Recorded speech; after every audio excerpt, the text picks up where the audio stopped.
जय माता दी। ओम नमः शिवाय। आज हम कर रहे हैं सावन माह में विनायक चतुर्थी।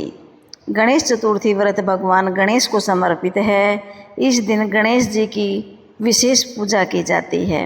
पंचांग के अनुसार हर महीने 2 चतुर्थी आती हैं, एक शुक्ल पक्ष में और एक कृष्ण पक्ष में।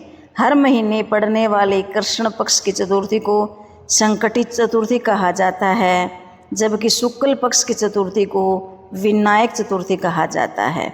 इस दिन विघ्नहर्ता भगवान गणेश की पूजा की जाती है। सभी देवताओं में गणेश जी का स्थान सर्वोपरि है। गणेश जी को सभी परेशानियों और बाधाओं को दूर करने वाला माना जाता है। भगवान गणेश की नियमित रूप से पूजा करने से घर में सुख, शांति और समृद्धि में वृद्धि होती है। विनायक चतुर्थी पूजा विधि कैसे करें? मान्यता के अनुसार चतुर्थी तिथि की पूजा दोपहर के समय करनी चाहिए, क्योंकि शाम के समय चंद्रमा को नहीं देखना चाहिए। ऐसा माना जाता है कि इस दिन चंद्रमा को देखने से झूठा कलंक लगता है।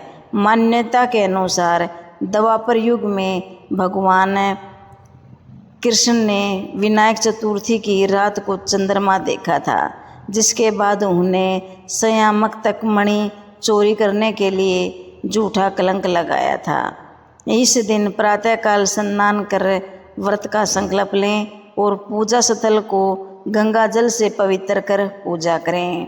भगवान गणेश को पीले फूलों की माला अर्पित करने के बाद धूप, दीप, नैवेद्य, अक्षत और उनकी प्यारी दुर्वा घास अर्पित करें।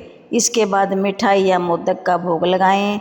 अंत में व्रत कथा पढ़कर गणेश जी की आरती करें।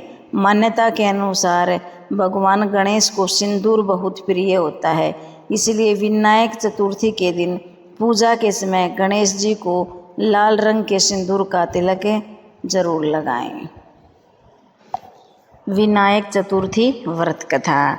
प्राचीन काल में भगवान शिव और माता पार्वती नदी के किनारे बैठे थे। वहाँ पर माता पार्वती ने भगवान शिव से समय व्यतीत करने के लिए चौपड़ खेलने को कहा। माता पार्वती की बात सुनकर भगवान शिव चौपड़ खेलने के लिए तैयार हो गए, परंतु प्रश्न ये उठा कि इस खेल के हार और जीत का फैसला कौन करेगा। इसके बाद भगवान शिव ने कुछ तिनकों को एकत्रित करके एक पुतला बनाया और उसमें प्राण प्रतिष्ठा डाल दी। फिर उस पुतले से कहा, बेटा, हम चौपड़ खेलना चाहते हैं, लेकिन हमारी हार जीत का फैसला करने वाला कोई नहीं है, इसलिए तुम हमें ये बताना कि हम दोनों में से कौन हारा और कौन जीता है। इसके बाद भोलेनाथ और माता पार्वती का चौपड़ का खेल शुरू हो गया। ये खेल 3 बार खेला गया और संयोग से माता पार्वती तीनों बार खेल जीत गई। खेल खत्म होने के बाद बालक ने हार जीत का फैसला किया, जिसमें उस बालक ने महादेव जी को विजयी बताया। इस गलत निर्णय को देखते हुए माता पार्वती बालक पर क्रोधित हो गई और उन्होंने उसे अपंग होने के साथ कीचड़ में पड़े रहने का श्राप दे दिया। इस श्राप को सुनते ही बालक ने माता पार्वती से क्षमा मांगी और कहा कि उससे भूलवश यह गलती हो गई है। बालक की क्षमा याचना सुनने के बाद माता पार्वती ने उस बालक को श्राप से मुक्त होने का उपाय बताया। उन्होंने कहा कि जहाँ नाग कन्या भगवान श्री कृष्ण की पूजा करने के लिए आएंगी, तब उनके कहे अनुसार तुम भी गणेश जी का व्रत करना। ऐसा करने से तुमको श्राप से मुक्ति होगी। यह बताने के बाद शिव और पार्वती जी कैलाश पर चले गए। 1 वर्ष तक बालक उस श्राप से प्रभावित रहा।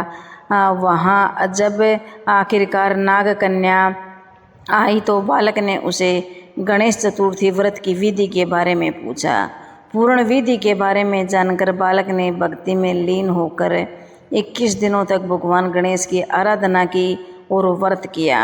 बालक की तपस्या को देखते हुए भगवान गणेश ने उन्हें दर्शन दिया और वरदान मांगने के लिए कहा। बालक ने गणेश जी से उनका पैर ठीक करने की प्रार्थना की। जिससे वह कैलाश पर माता पार्वती और भगवान शिव से मिल सकें।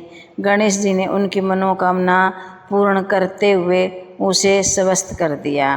कैलाश पहुंचकर उस बालक ने भगवान शिव जी को जब इस व्रत के बारे में बताया तो उन्होंने माता पार्वती को मनाने और उनका क्रोध दूर करने के लिए यह व्रत किया। जब पार्वती जी को इस व्रत के महत्व के बारे में पता चला तो उन्होंने भी कार्तिकेय जी से मिलने की अपनी इच्छा को पूर्ण करने के लिए पूरी विधि विधान से इस व्रत को किया। इसके फलस्वरूप व्रत के 21वें दिन कार्तिकेय जी माता पार्वती से मिलने आ पहुँचे। इस व्रत की महिमा को देखते हुए तब से लोग विनायक चतुर्थी का व्रत करते आ रहे हैं। इस व्रत को पूरी आस्था व श्रद्धा के साथ करने से सभी मनोकामनाएं पूर्ण होती हैं। बोलो श्री गणेश महाराज की जय हो। धन्यवाद। वीडियो अच्छी लगी हो तो चैनल को लाइक और सब्सक्राइब करें।